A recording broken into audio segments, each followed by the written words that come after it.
আমি কি আপনাদের মধ্যে একটা স্লোগান দেওয়ার চেষ্টা করবো? জাগো বাহে, জাগো বাহে, জাগো বাহে। ভাই হয়েছে, চেষ্টা করলাম, কারণ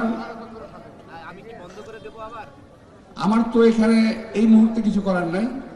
যদি সময় আসে ইনশাআল্লাহ কিছু করব। এখন শুধু আপনাদের সঙ্গে আমি যতটুকু পারি হাঁটবো, বয়স হয়ে গেছে, যতটুকু পারি আপনাদের সমর্থন দিয়ে যাব, যতটুকু পারি আপনাদের আমি কাজ করে যাব আপনাদের সঙ্গে। আমি দুলুকে বলেছিলাম, দুলু আজকের প্রোগ্রামটাতে আমি না আসি, আমার নিজস্ব একটা ব্যক্তিগত একটা কাজ ছিল, অনেক বড় ধরনের আমার কাজ ছিল, সেটা আমি বাদ দিয়ে আমি এখানে চলে আসছি। কারণ গত প্রোগ্রামে আমার আসার কথা ছিল, আমি আসতে পারি নাই। আমি তখন চিকিৎসার জন্য সিঙ্গাপুরে চলে গিয়েছিলাম। আপনাদের এই ন্যায্য দাবির সঙ্গে একাত্ম হতে পেরে আমি নিজেকে অত্যন্ত গর্বিত মনে করছি। এই কারণে গর্বিত মনে করছি যে আমি বিশ্বাস করি এই দাবি, এই পানির ন্যায্য হিস্সা ইনশাআল্লাহ আমরা আদায় করে ছাড়ব। প্রিয় ভাইয়েরা, পানি কখনো মারণাস্ত্র হতে পারে না, পানি কখনো যুদ্ধাস্ত্র হতে পারে না। একমাত্র সারা বিশ্বে এই ভারত দেখিয়ে দিল পানিকে তারা মারণাস্ত্র হিসেবে ব্যবহার করেছে, পানিকে তারা যুদ্ধাস্ত্র হিসেবে ব্যবহার করেছে। কতটুকু অমানবিক হলে এই কাজটুকু তারা করতে পারে। ইতিহাস মনে করিয়ে দেয়, এখন থেকে অনেক বছর আগে ইসলামের ইতিহাস যারা জানেন, যারা পড়েন,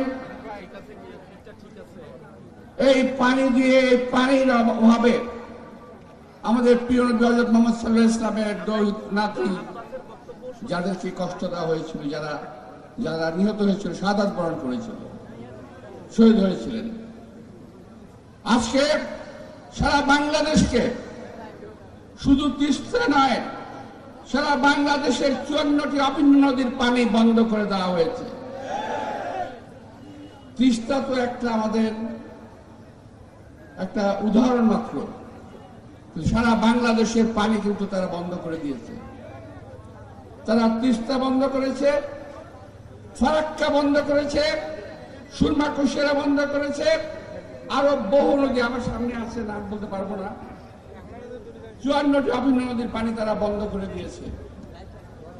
এ নিয়ে আমরা অনেক আগেই এই পানির হিস্সা আদায় করতে পারতাম, যদি হাসিনার মতো একটা চালুকার সরকার বাংলাদেশে না আসতো। এই পানি নিয়ে কোনো কথা তারা কোনোদিন বলে নাই, আমরা বলছি। আর আরেকজন লোক বলেছিল, আমি আজকে তাকে স্মরণ করি, এই তিস্তা পাড়ের মানুষের ভাইদের সামনে, সে আমার আরেক পরম স্নেহময় ইলিয়াস আলী সিলেটের, আমার মনে হয় দুদিন বয়স ছিল। তো এই ইলিয়াস আলীকে গুম করা হলো, হত্যা করা হলো, শুধু সুরমার বাদ নিয়ে সে প্রতিবাদ করেছিল। আমি সবার সামনেই দুলুকেও সাবধান করবো, ও যেন একটু সাবধান থাকে, কারণ ভারত কখনো এই ধরনের প্রতিবাদী মুখ সহ্য করতে পারে না। দুলু উত্তরবঙ্গের একটা একজন প্রতিবাদী মুখ, একজন প্রতিবাদী সন্তান, একজন কৃতি সন্তান বলে আমি বিশ্বাস করি।